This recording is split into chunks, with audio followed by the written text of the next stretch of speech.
Easy now. I'm here to help. Just try to breathe. Have you ever dared to deliver a baby for a 9-foot here. Bigfoot in the middle of a stormy forest? One cold, rain-soaked night in Northern California, Martha Keene, a widowed veterinary nurse, hears a desperate cry echoing from the Shasta-Trinity woods. What she finds changes everything. A female Bigfoot in a life-threatening labor, guarded by her towering mate, wild-eyed and terrified. Against all instinct, Martha steps forward. No words are exchanged, just breath, blood, and the bond of shared fear. And beneath the trembling trees at dawn, a creature is born. And so is a sacred connection that defies species, silence, and sorrow. But the world doesn't stay quiet for long. Hunters come, blood is spilled. And in one final act of love, the Bigfoot male lures the danger away, risking everything. What follows is not a fantasy. It's a story of compassion, trust, and the invisible ways we save each other. Because sometimes saving a life is how we end up saved. So tell me, where are you watching this from? How far can this story of silent kindness travel? To each of you out there, wherever you may be, we send our warmest thanks and hope this tale finds you in a place of peace. Spring rains clung to the roof shingles like cold breath caught between pine needles, the kind that seeped into the bones without asking. Outside, the forest of Shasta-Trinity stirred in shadows, cloaked in fog and the thick scent of wet bark. In a small timber cabin just off a dirt trail that had forgotten what pavement felt like, Jasper, the old shepherd mix with a limp in his left hind leg, lifted his head from the worn rug. He didn't bark, just stared toward the woods with the kind of stillness that comes before a storm. That's when the second sound came. Low, broken, almost human, if not for the rasp that cut through it like metal on gravel. A sound like something trying to stay quiet and failing. Martha Keene was already halfway to the coat rack.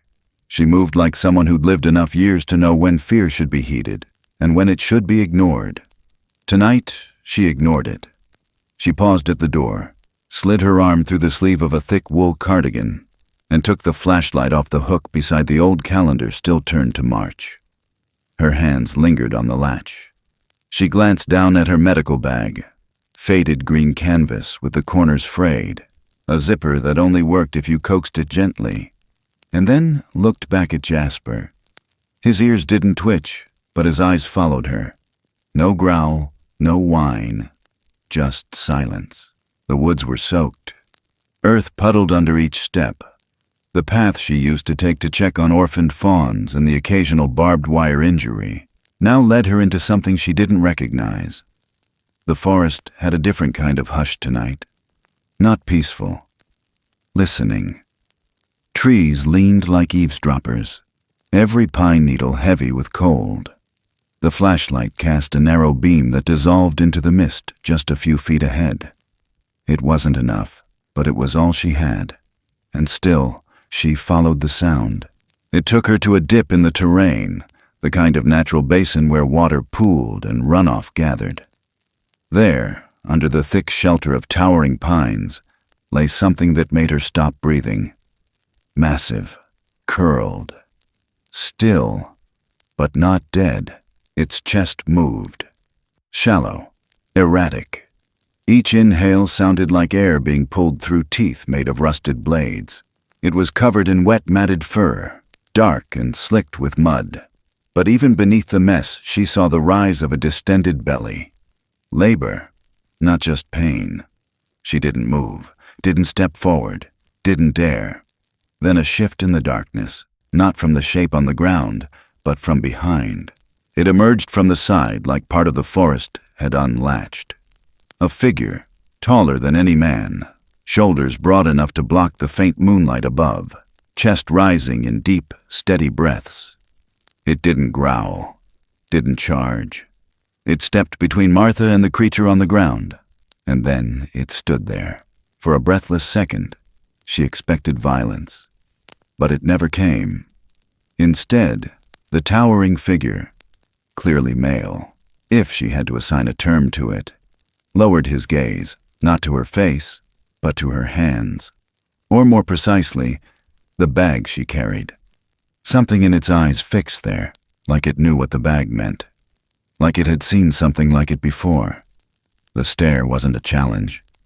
It was a question. She knelt, slow, deliberate, not close enough to touch, just enough to let him see.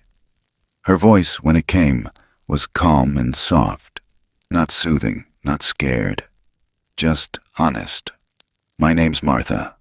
I'm here to help." She doubted the words meant anything to him, but tone matters more than language in a forest like this. She set the bag down, keeping her hand above it in full view, and unzipped it slowly. The sound of metal teeth parting echoed louder than it should have. Rain softened around them, drizzle turning to mist. In the distance, a creek whispered, a steady hum of water against rock. She moved toward the fallen creature, female, now clearly visible, and saw the eyes open slightly, bloodshot and rimmed with exhaustion. Martha reached into the bag for her stethoscope, breath shallow as she leaned in. The smell was thick, iron, musk, earth. But beneath it, something strangely familiar. Fear, pain, hope, maybe. She pressed the scope gently to the swollen abdomen and closed her eyes. There it was, a heartbeat. 2, actually, but only one strong. The other, faint, erratic. One baby still fighting. One already too quiet. She bit the inside of her cheek, forcing her own panic back into its cage. Her hands moved without needing instruction, years of veterinary work surfacing like muscle memory. She looked up once, into the female's eyes. There was no pleading in them, just a slow blink, a kind of surrender, a kind of trust. Martha knew what had to be done. If she left now, that baby wouldn't make it. Maybe neither of them would. The forest wouldn't remember their names. It wouldn't leave a grave marker. It would swallow them whole, and by morning, there'd be nothing left but disturbed pine needles and the silence of something lost. She reached back into the bag for gloves and gauze, knowing it wouldn't be enough. But it had to be. The male, he hadn't moved. He watched everything. Not looming, not threatening, just watching, like someone who understood how fragile moments like these could be. And in that stillness, beneath dripping trees and the soft hiss of rain against leaves, Martha Keene knelt beside something the world claimed didn't exist and chose to stay. She didn't know why. Not really. It wasn't about proof or bravery or stories to tell later. It was about the weight in her chest that refused to let her walk away. Because sometimes the forest offers no explanations. Just a moment, just a choice. And sometimes, that's enough. The morning had barely broken through the wet gray sky when Martha returned, her boots still slick from the night before. The first thing she did was check the clearing. Still quiet, still breathing. The forest hadn't changed its mind yet. The second thing she did was grab her old red backpack and repack it with fresh gauze, clean shears, a rolled bandage still sealed in plastic, and 2 small vials of sedative meant for injured deer or livestock. She debated bringing more, decided against it. This wasn't a surgery. It was an act of survival, measured in heartbeats. She looped a length of braided rope over her shoulder, thick, smooth, something she'd used before to secure a nervous moose's legs, and took a pair of leather gloves from the nail near the porch. Then she stepped back into the wet. Every sound in the woods felt closer now. Birds didn't sing. Wind didn't whistle. Everything had the hush of a hospital waiting room. She moved slow, always letting her weight settle before taking the next step. Not because of fear, but because fear can startle a creature into doing something you both regret. When she reached the low grove again, the shapes hadn't shifted. The male still stood like a statue built from soaked bark. The female, she'd begun trembling again. Martha didn't need to touch her to see the pain. She crouched nearby, not too close, not yet. Her voice low, the same tone she'd once used when approaching a trapped coyote with glass in its paw. "I'm going to give her something. It's safe, just enough to slow the pain down." She waited. The male, he didn't blink. But he didn't move forward either. So she reached slowly into her side pouch and drew the first vial, uncapped the needle, checked the dosage, whispered to herself without realizing. She pinched the muscle above the hip, just like with elk, and injected the sedative in short, careful doses, one on each side. A breath, then another. The female's eyes flickered, her breathing shallow, but steadier. Martha placed one hand gently on the lower abdomen and felt the rigid resistance of a body that had been in labor too long. She muttered a curse under her breath, then reached for the stethoscope. 2 heartbeats again, one slow and steady, one skipping like a weak signal on a radio. She closed her eyes. Guilt curled under her ribs like smoke. Then she opened her eyes and moved. She used the rope to guide the legs into a better position. Not pulling, not tying, just easing the joints to open space for what had to come next. The contractions had stalled during the night. The first sac was already half delivered, the shape of a skull visible through the slick, translucent membrane. But there was no motion inside, nothing pressing against the wall. The second sac was still deep inside, faint twitches rippling through it, barely there. Still trying. Martha wiped sweat from her brow, though the air was still cold. Her hands trembled. She braced both knees, leaned over, and pressed gently on the abdomen to help the process along, shifting fluid, guiding muscle. Her breath fogged against the female's ribs. A low sound came from the mother's throat. Not pain this time, but something primal, something raw. Not a cry, not a call, just sound. Martha didn't flinch.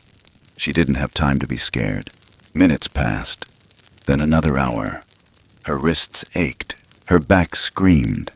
She whispered something under her breath again, not a prayer, not quite, more like a promise. "I'm still here." And then movement. The second sack slid forward. Not fast, not clean, but enough. She reached for it as carefully as she'd ever touched anything, tore the membrane with the edge of her shears and pulled the infant out into her arms. Wet, cold, lighter than she expected. No cry.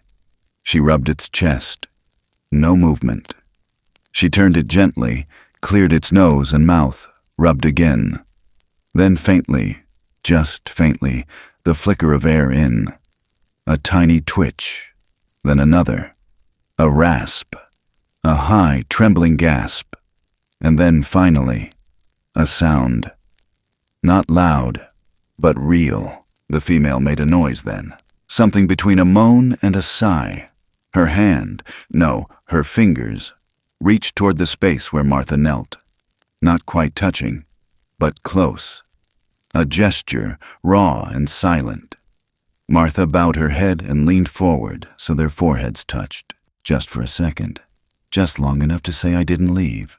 She wrapped the newborn in a clean cloth she'd tucked inside her coat. Its limbs curled toward her instinctively, as if warmth was all it knew how to ask for. She placed it near the mother's arm, then stepped back. The male. He was closer now. She hadn't noticed him move, but he stood barely 3 strides away, his breath heavy, his shoulders rising and falling like thunder on legs.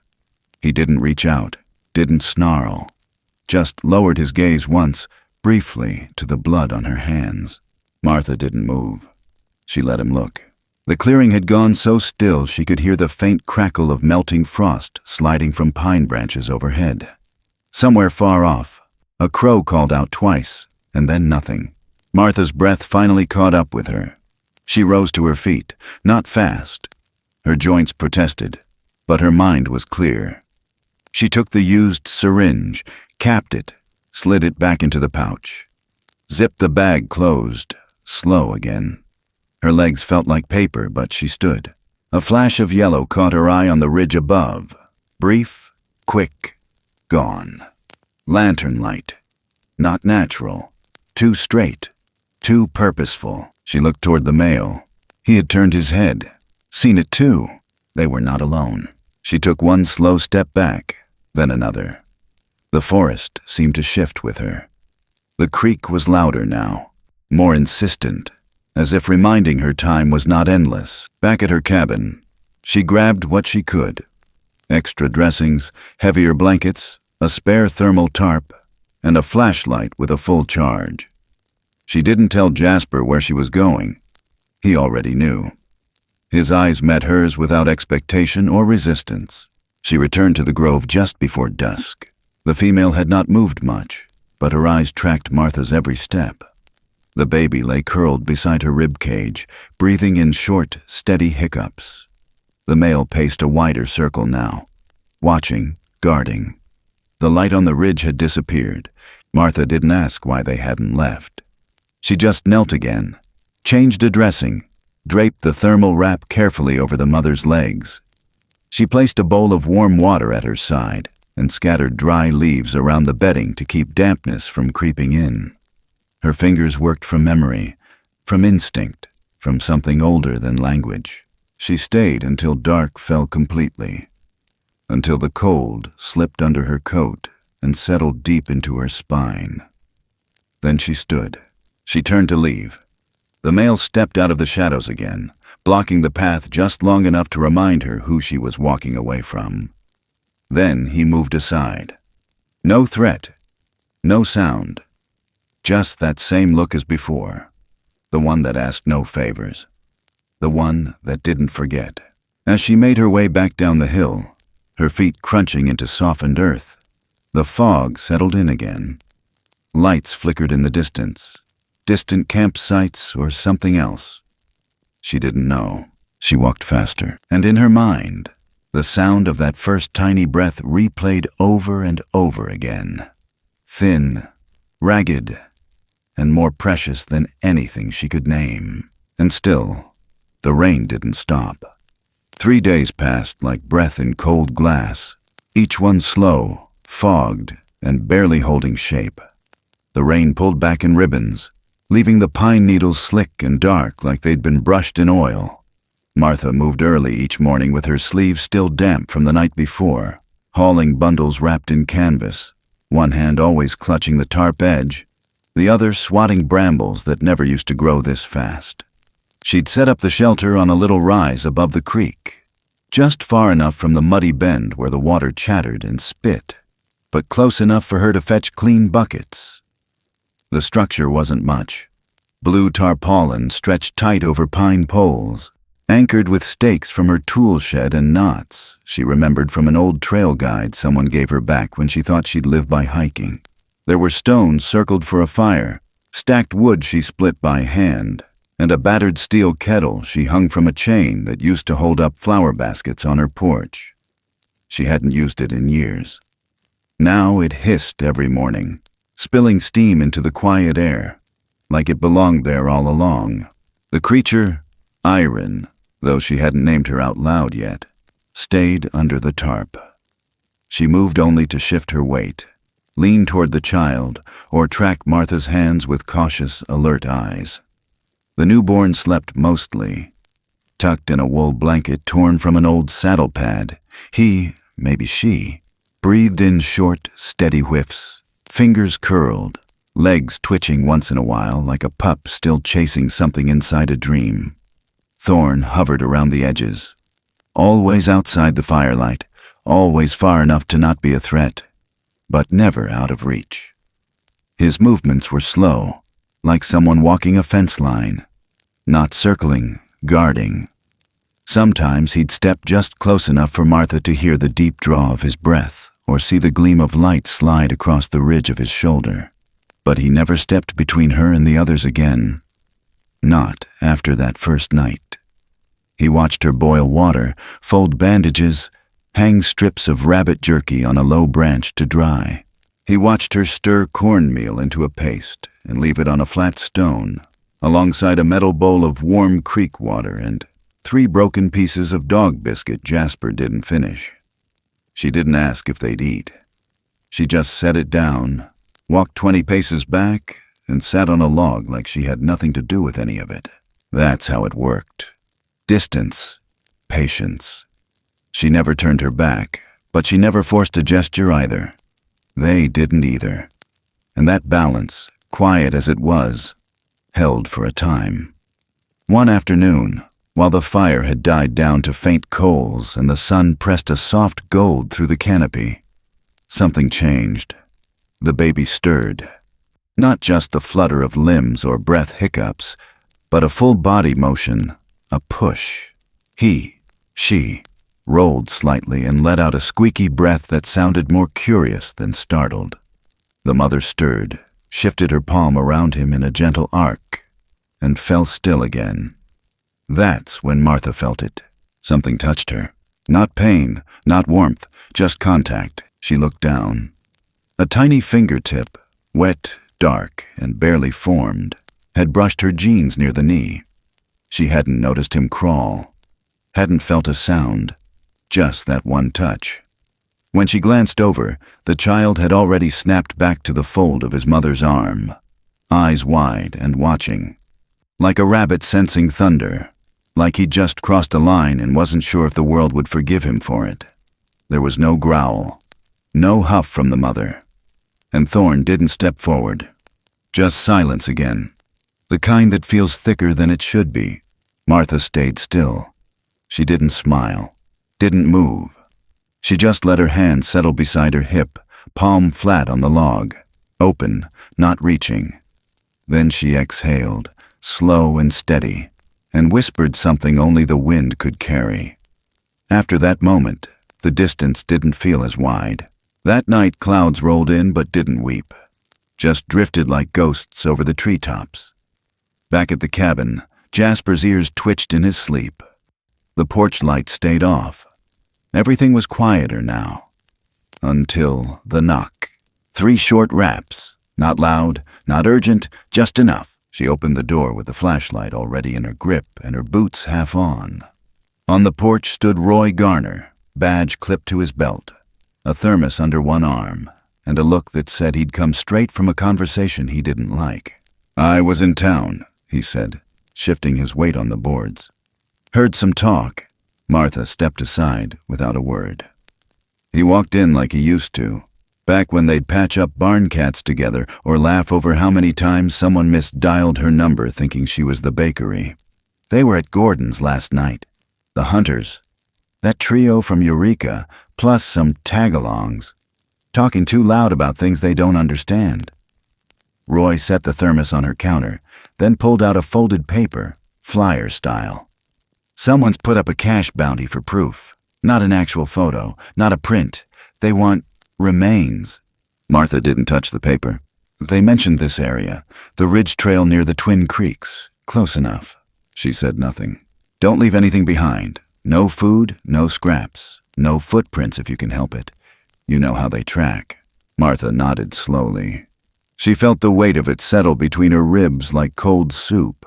Roy didn't stay long. He didn't want dinner, didn't ask questions she couldn't answer. But before he left, he paused at the door. "You're sure, aren't you?" he asked. Her eyes didn't blink. "I saw them." He gave a small nod. "Then just don't get caught being kind. Not around here." She watched his taillights disappear down the dirt road, the dust too damp to rise. Inside, she sat on the floor for a long time, staring at her old boots, trying to remember when people stopped seeing mercy as a virtue. The next morning, back in the grove, something else had changed. The leaves around the sleeping area had been cleared. Not torn up, not trampled, but gently peeled back, as if someone had swept them aside. Beneath the straw bedding, bark had been stripped and stacked, forming a subtle cushion against the damp. At the edge of the shelter, someone had built a small barrier, sticks woven roughly like a windbreak. Martha crouched and ran her hand along the work. It wasn't random, not wild animal scatter. This had intention. She turned slowly, scanning the woods beyond.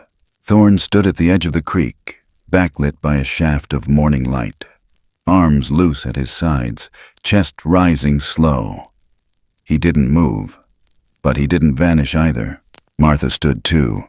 She didn't raise her voice, just nodded once, the way you would to someone who showed up when they didn't have to. The silence between them wasn't empty.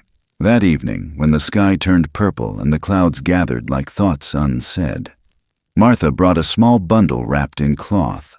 Dry socks, some carrots, a folded packet of dried fish. She left it near the creek, beside a stone she'd marked with a white X. Then she walked back through the trees, her boots brushing moss that held the shape of her step a little longer than usual. Something had shifted again, not loud, not sharp, but real. And that shift, she knew, would only lead deeper. Because kindness, once given, has a way of being remembered, even by those who never learned the word for it. The sky had forgotten how to wake clean that morning, hanging low and colorless like a wet sheet stretched over the ridge. The fog pressed in early, not drifting like before, but sinking, thick and full of old breath. Martha's boots squelched into the muddy slope as she carried a thermos of warm barley broth and a pouch of fresh gauze up toward the shelter. The forest, so familiar just days ago, now felt uncertain, like it had taken a half step back and was waiting for something to happen. And something did. It started with a sound, off, wet, sudden. Not the creek, not the wind. It came from the ferns near the dogleg bend in the trail where dappled sunlight used to peek through. But not this morning. This morning, everything was gray, flat, indifferent. Martha froze. Her grip tightened on the thermos. Then she heard it again. Another rustle, sharp and urgent. She ran. Her feet found the path before her mind did. Mud pulled at her ankles. Branches slapped her shoulders. The sound grew louder. Something was moving, thrashing, just past the rock outcrop near the blackberry brush. She broke through a line of ferns and nearly dropped everything in her hands. Iron lay sprawled in the undergrowth, one leg caught in something glinting metal, dark and jagged and cruel. A steel-jawed trap. Not a snare. Not one of those half-rusted homemade clamps meant for coyotes. This was heavy duty. Illegal. Martha could see where it had bit through flesh, near the bend of the knee, and the blood wasn't bright anymore. It was thick, clotted, black as old oil on pine bark. The baby, still small, still unsure of the world, was curled against her belly, silent but wide-eyed. The color of his gaze was changing now, taking on that golden amber sheen like fog caught in late sun. But today, there was no sun. Before she could take a step closer, the underbrush behind her exploded. Thorn barreled into view, a dark blur of mass and breath, all muscle and intent. He planted himself between Martha and Iron so fast she had to jump back to keep from being knocked over. His arms didn't rise, his teeth didn't flash. But his body was a question now, a warning wrapped in tension.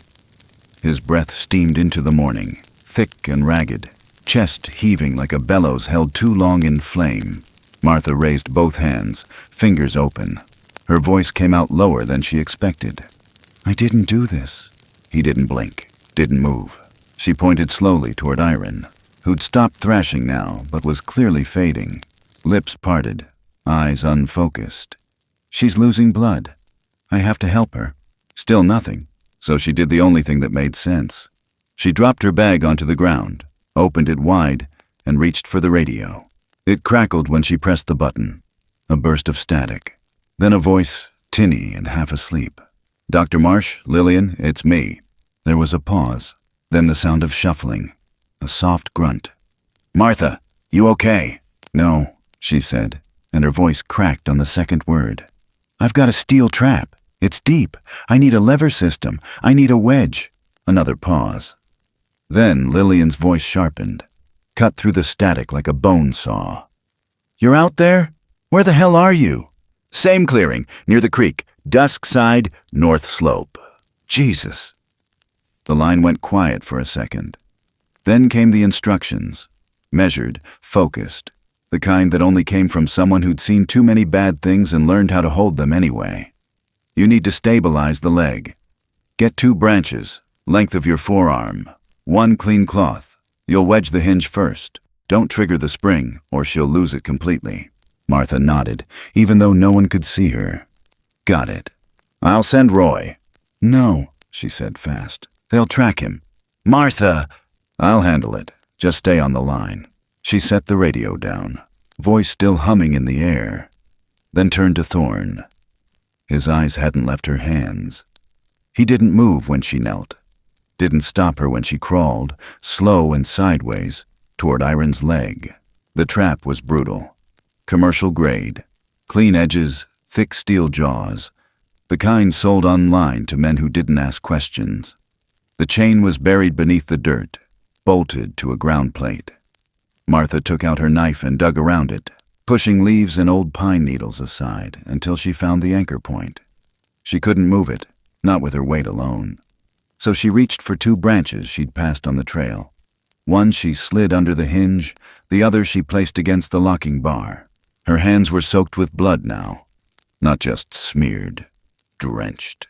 It stuck to her wrists, her sleeves, the creases in her palms. Iron stirred once, then went limp again. Martha inhaled through her teeth and pressed down.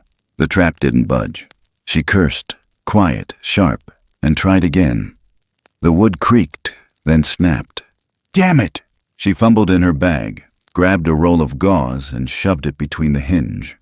Not strong enough, not thick enough. The trap wouldn't release without pressure on both sides. Her pulse thudded in her ears. Behind her, Thorne shifted. One massive foot planted a little closer. Martha didn't look back. If you want her to live, she whispered, you have to trust me. She pressed again. The second branch cracked, but this time it held long enough. With her knee braced and her back straining, she twisted her whole weight into the angle. The trap hissed, released. Iron didn't cry out. She didn't move, just slumped, her leg free, blood pooling fast now in the damp earth. Martha wrapped the limb in what fabric she had, applied pressure, counted heartbeats in her head. 1, 2, 3, 4. Still shallow, still there. The sound of branches crunching made her look up. Roy was there. Not stomping, not shouting, just stepping through the mist, face set hard like wet stone, his hand on his holster even though he hadn't drawn. He saw the blood, the trap, the creature. He didn't blink. You didn't call, he said, voice flat. She would have died. He nodded once, then looked at the trap. That's marked. One of the seizures, still under federal seal. Anyone moves it, it's obstruction. Martha's jaw clenched. So what should I have done? Let her die? Roy crouched beside the wreckage, pulled out a small pad and signed something quick, tore the page loose, handed it to her. Officially, he said, I was here first, you followed after. She stared at him. That won't hold. It'll hold long enough. Behind them, Iron groaned faintly. They moved together then, Martha guiding the cloth, Roy lifting gently under her arms. She was heavy, solid, the weight of a creature not meant to be carried, but they managed. They got her to the edge of the woods, to the old livestock pen behind Martha's house, long since abandoned but dry, with enough room to lay her down and work by lantern light. As they settled her against the straw, the baby let out a tiny sound, barely more than a breath. Thorne, standing just inside the door, didn't move, but his eyes burned into Martha like the promise of a storm. Outside, the wind shifted. The sky bruised darker, and in the distance, something echoed, sharp, hollow, and not meant to be heard by ears that choose silence. But it was too late now to unchoose, and as Martha pressed her palm against the still warm skin of a wounded mother, she knew this was only the beginning of what it meant to not walk away. Under the thin breath of dawn, the roofline of Martha's cabin wore a veil of fog, clinging like quiet regret. The old livestock pen out back, unused for years, had been stripped of cobwebs, cleared of brittle hay, and scrubbed with boiled creek water until the smell of rot gave way to something faintly sweet, like split pine. Martha hadn't meant for it to become a recovery ward, but now, with Iron's breath ragged and slow, and the baby curled against her like a second heartbeat, it was the only place that made sense.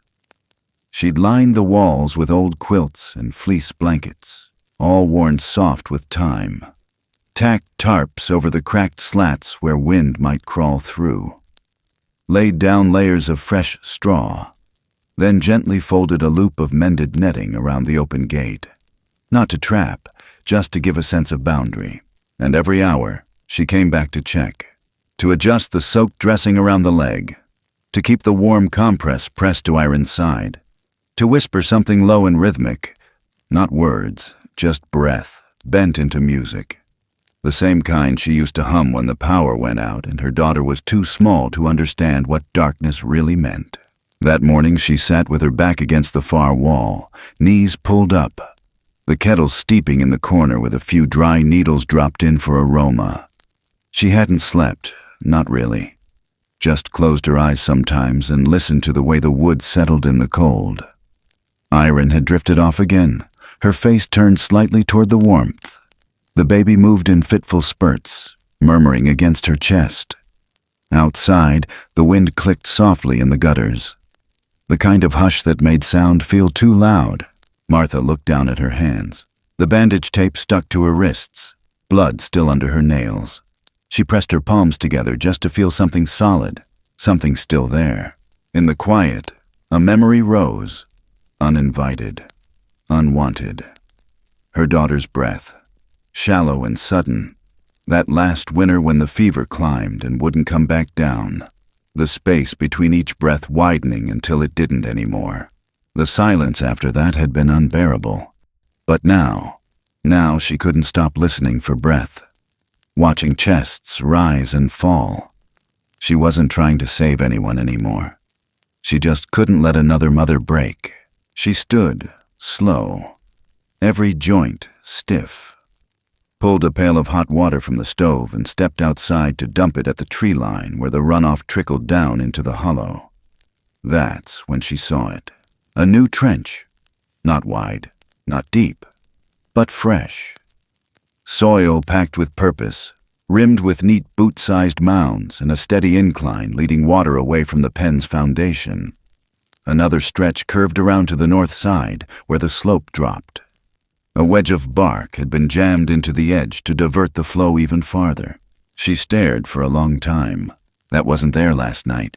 She followed it with her eyes, then looked toward the woods. A shadow moved, just once, then gone. He'd been here. Not during the day.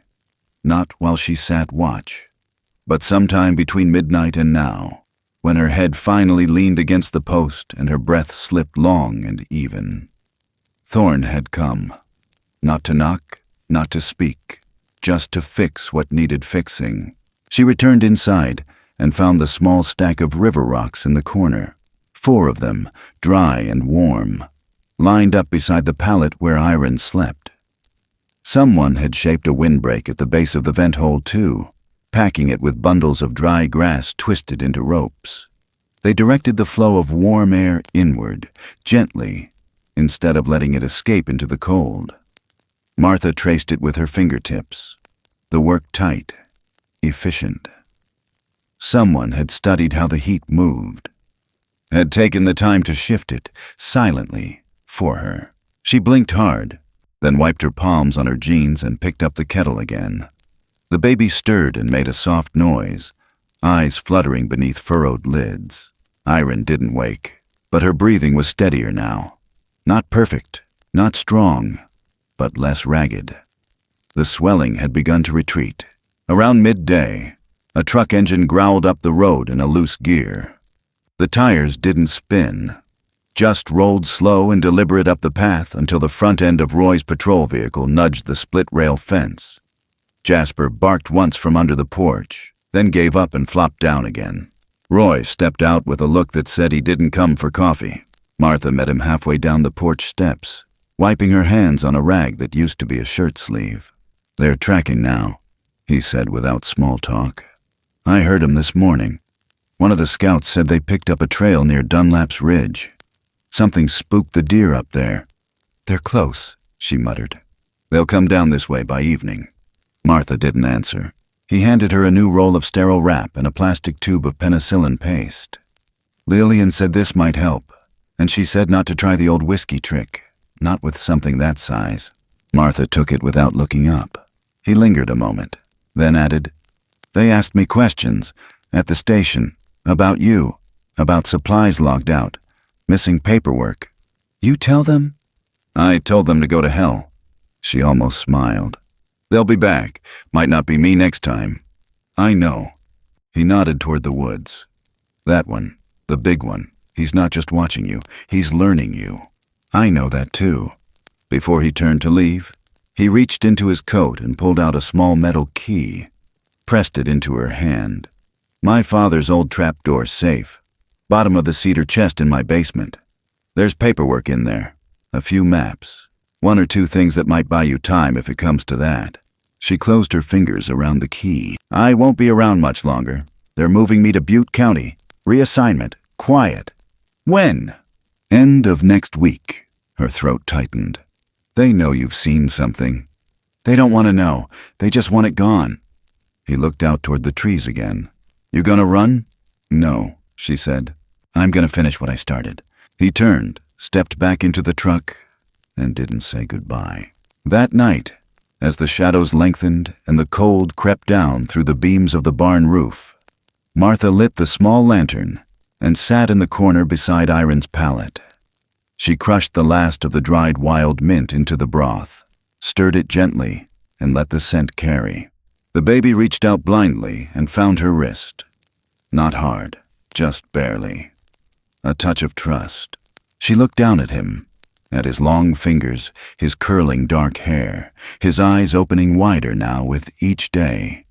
There was understanding in those eyes. Not full, not formed, but growing. Outside, the wind curled in from the south. She heard a distant rustle, like branches moving too close together. Then silence again. Later, just before the oil in the lantern burned out, she stepped to the door and cracked it open to breathe in the dark. She didn't expect to see him, but he was there. Thorne, standing just beyond the fence line, his shoulders catching the faint edge of moonlight, breath rising in short plumes. He didn't speak, didn't step forward, just looked at her with something between waiting and knowing. And in his stillness, she felt the weight of something passing from him to her. An understanding, unspoken but undeniable.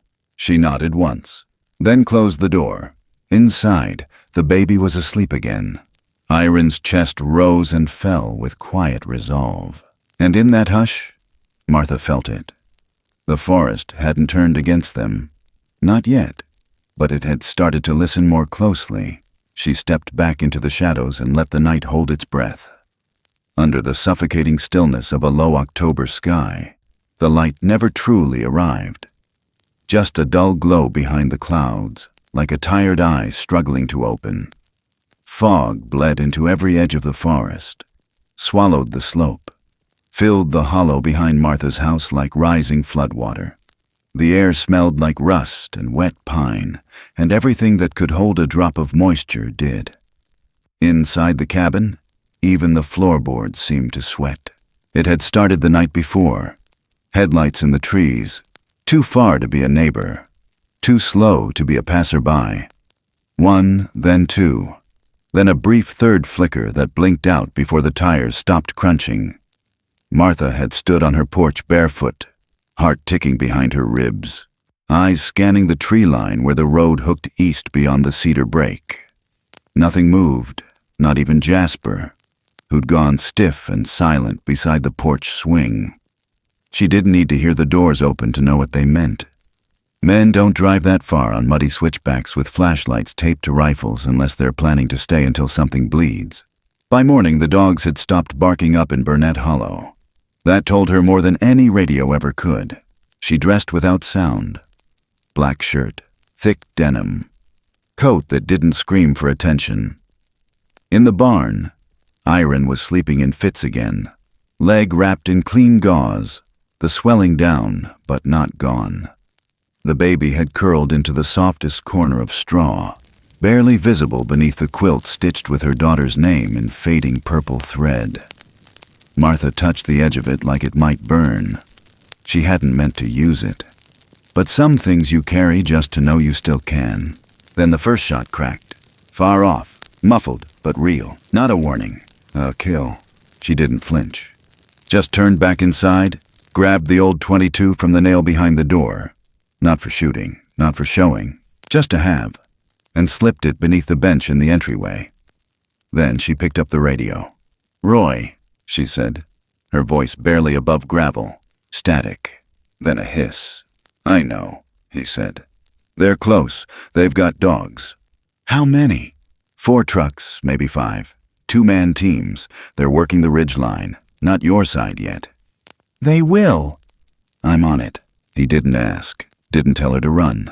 Instead, 20 minutes later, he was in her yard, slinging a can of pig's blood from the back of his truck and dragging it in a line from the edge of the old sugar maples down through the gully that led away from the barn.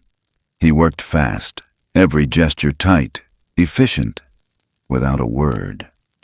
Martha watched from the back porch, not asking, not stopping him. "You sure?" she asked once. He didn't answer until he was done. "They're already on the move, just need to steer them the long way down." He popped the trunk, pulled out a strip of fur soaked in something red, and tossed it onto a nearby rock. "Bought us a window," she exhaled. "How long?" "Not enough." That night everything slowed down. She blacked out every window in the cabin, hung an old quilt over the barn door from the inside, and tucked the baby closer to the heating stone beneath the pallet. Left just enough space for airflow. Set a bowl of warm water near Iron's head. Checked it twice. The child's eyes stayed open more now, blinking slower, longer, holding on just a second past where you'd expect. He wasn't afraid, just quiet, like he knew. By dusk, headlights crept closer. One pair, then another. They didn't roar in, didn't shout. That was worse. She could hear the scrape of boots, the metallic rattle of slung weapons. Someone whispered a name too low to catch. Then a beam of light slashed across the far edge of the pasture, catching fog like smoke. Jasper growled from beneath the floorboards and went still again. Martha stood at the kitchen window, counting the seconds between passes. 7 lights. 3 paused too long at the split rail fence. 1 turned off. She didn't touch the radio. Not yet. Out back, in the high ground above the barn, something moved. A dark silhouette against darker trees. It stood tall, arms loose, shoulders wide enough to block the path of the moon. Thorn. He didn't need to be seen to be known. He stepped forward just far enough for his body to be caught in the spill of a flashlight from below, then lifted his head, high, deliberate, and let out a low, guttural sound that wasn't a roar, wasn't a howl, but something in between. A warning that didn't need translation. The forest paused. Then chaos broke. Shouts, footsteps slamming into brush. A second light swinging fast toward the rise. A third catching only mist in the empty space where he'd been. 1 shot rang out. Then another. Wild. No impact. Roy's voice cracked over the radio. "I gave him a false read. Sent him 2 miles south." "You sure?" she asked, already knowing the answer. "They're chasing ghosts." She didn't thank him. He didn't wait for her to.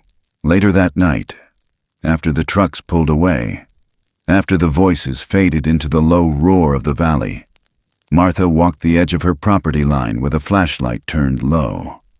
Every few feet, she knelt, checked the traps she hadn't set, kicked over the markers they'd left behind. One of them had dropped a glove, camouflage print, still damp with sweat. She didn't pick it up, just left it there in the mud. When she reached the barn, she paused. Inside, the lantern was still burning. Iron hadn't moved, but in the fresh straw near the vent, someone had drawn 3 lines in the dust. Not scratched, not random. 3 marks, deliberate, like a signature or a message. She stared at them until her knees ached. then covered them with a folded towel and turned out the light. The hunters would come again, she knew that now. But so would he, and that, somehow, meant she could sleep. Under the soft breath of a spring wind, the light fell in streaks across the grass like memory, warmed gold, quiet, and almost hesitant. Days had passed without gunfire. No tires chewed up the gravel. No beams swept through the pines at night. Just wind threading between trees and the quiet groan of the forest returning to itself. It wasn't peace. Not really. Just the kind of pause that comes when everyone's holding their breath, waiting to see if the silence will stay. And in that hush, the hollow behind Martha's house began to breathe again. The barn took on a rhythm. Heat by sunrise, fresh bedding by noon, boiled roots and bone broth cooling on the shelf by dusk. Iron, though still stiff in her right leg, had begun standing on her own, her weight shifting with caution but not weakness. Each movement came with a grunt, low and strained, but she moved. And with her came the child, now alert in ways Martha couldn't name, his limbs longer, his gaze steadier. He followed his mother's shadow like a tether, but more and more, he let his own curiosity pull ahead. He no longer startled when Martha approached.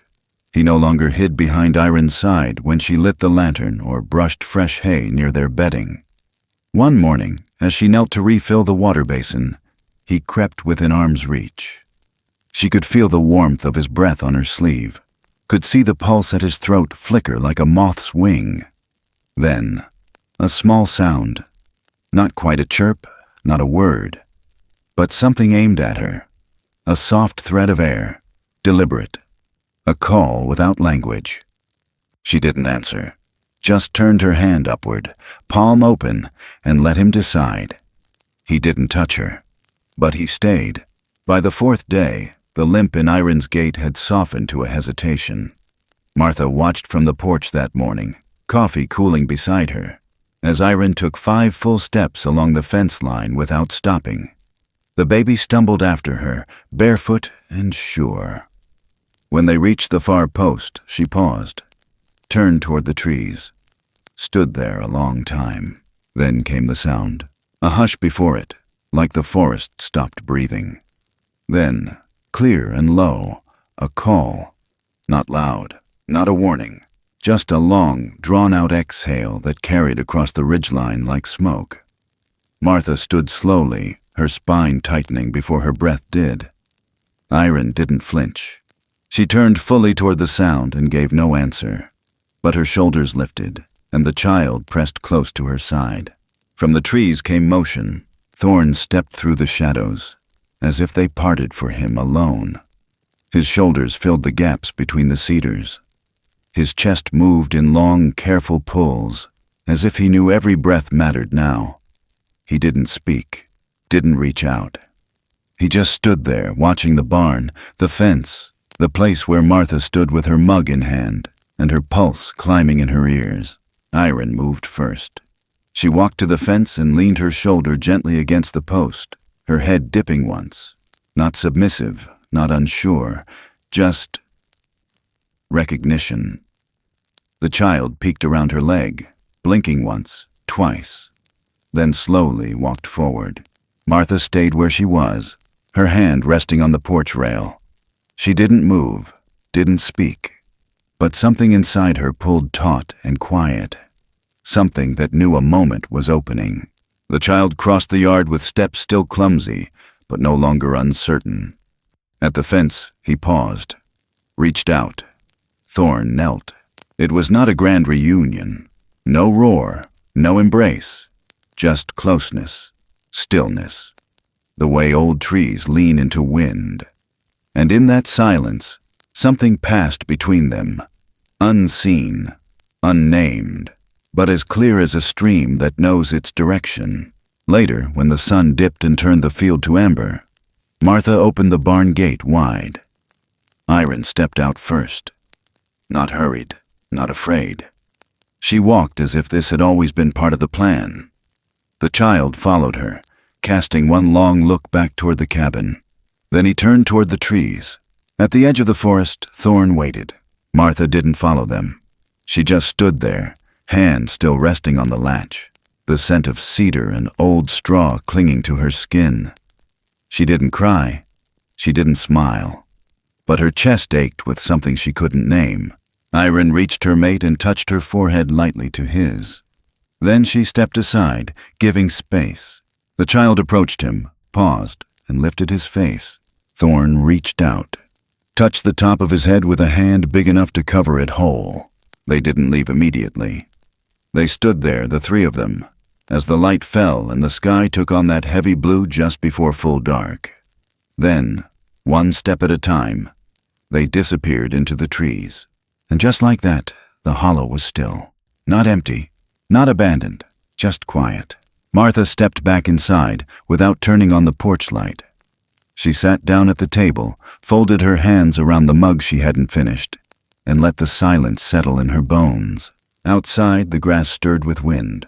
No trucks came that night, no dogs, no men with flashlights. Only the distant echo of something soft and low, like a memory being carried across the timberline. A sound not meant for her, but one she would remember. The first days of summer came quiet, as if the world had tired itself out and decided to rest. Light fell slower on the porch. Dust hung longer in the air, and the wind that used to pull at the shingles now just whispered across the eaves like an old friend checking in. Martha moved slower too. Not from age, not from pain, but from the weight of what had passed through. She didn't need clocks anymore to mark time. The changes were written in the way the grass yellowed under the sun, in how the creek behind her house lost its angry spring froth and started moving like molasses through the rocks. In the way the woods, once tight with watching, now exhaled. She sat on the porch each morning with the same chipped mug, filled with weak coffee that her stomach could tolerate, and stared out at the tree line like it still held someone she owed something to. The roof above her was mossy again. The rafter she'd meant to fix now softened from one too many rains, but she didn't mind. Let things lean. Let things grow wild. She wasn't chasing Tidy anymore. Jasper lay at her feet, his muzzle grayer, his body heavier, though he still raised his head when the wind changed direction. The barn out back stood open now. No need to hide. No footprints to erase. The bedding had been cleared. The quilt washed and folded. She kept the space clean, though it stayed empty. Empty, but not forgotten. That morning she heard the rumble of tires before she saw them. Not fast, not hostile, just familiar. Roy's truck eased up the old gravel stretch and parked where it always had, just shy of the fence line, where the sycamore leaned in like it wanted to overhear every goodbye. He stepped out slow. He was thinner now, the kind of thin that comes not from hunger but from carrying too much of something you can't drop. His shirt hung looser, and the dark under his eyes had settled in permanent. He didn't wear the badge anymore, but it still followed him. In how he scanned the woods first, not the porch. In how he approached like something might still be watching. Martha didn't rise, just offered the small nod that had come to mean more between them than any words. Roy climbed the steps with a grunt and sat beside her, his hands clasped in front of him like he had to hold something still. "They reassigned me," he said after a while. "I figured. Trinity County. I'll be gone by next week.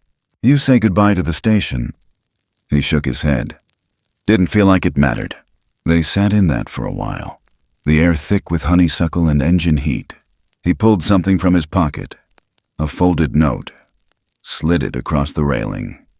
"They're reviewing Lillian's license.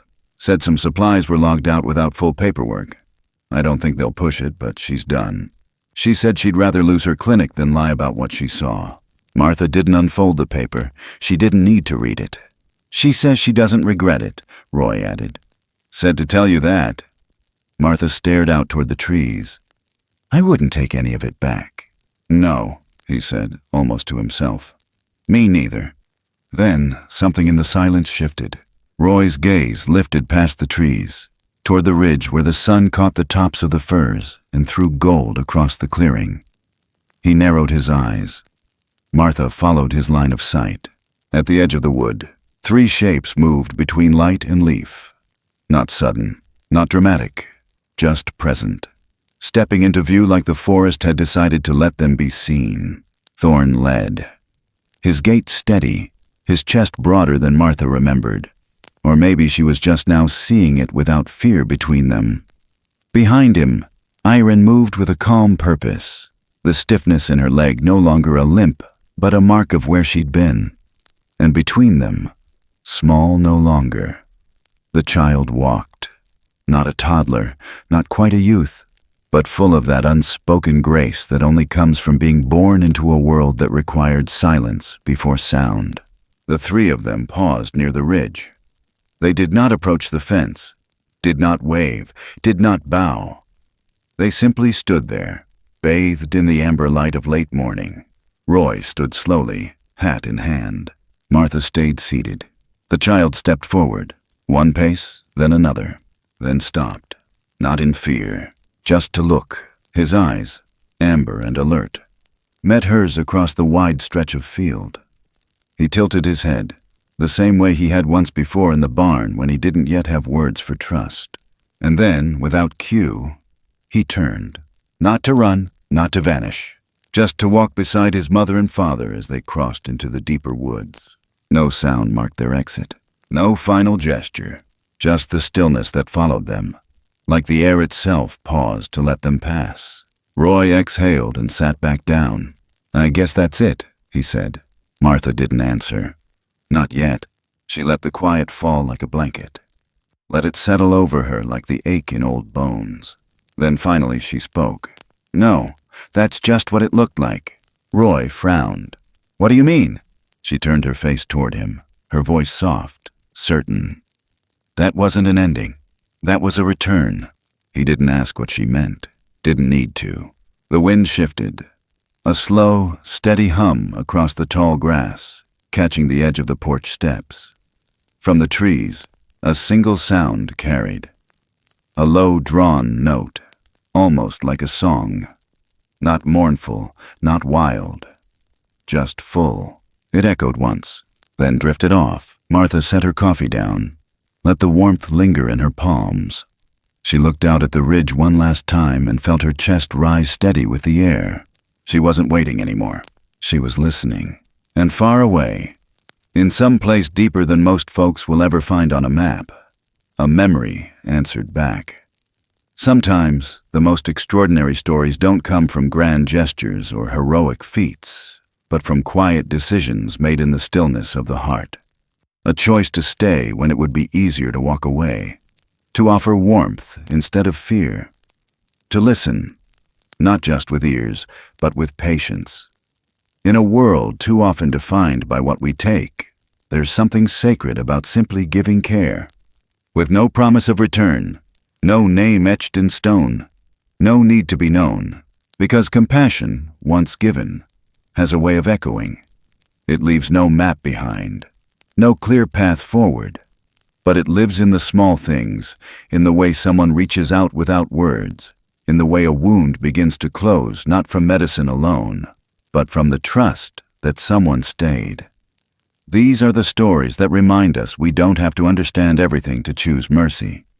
That mystery doesn't always need solving. Sometimes it just needs honoring. The world is wide, and much of it still waits in shadow.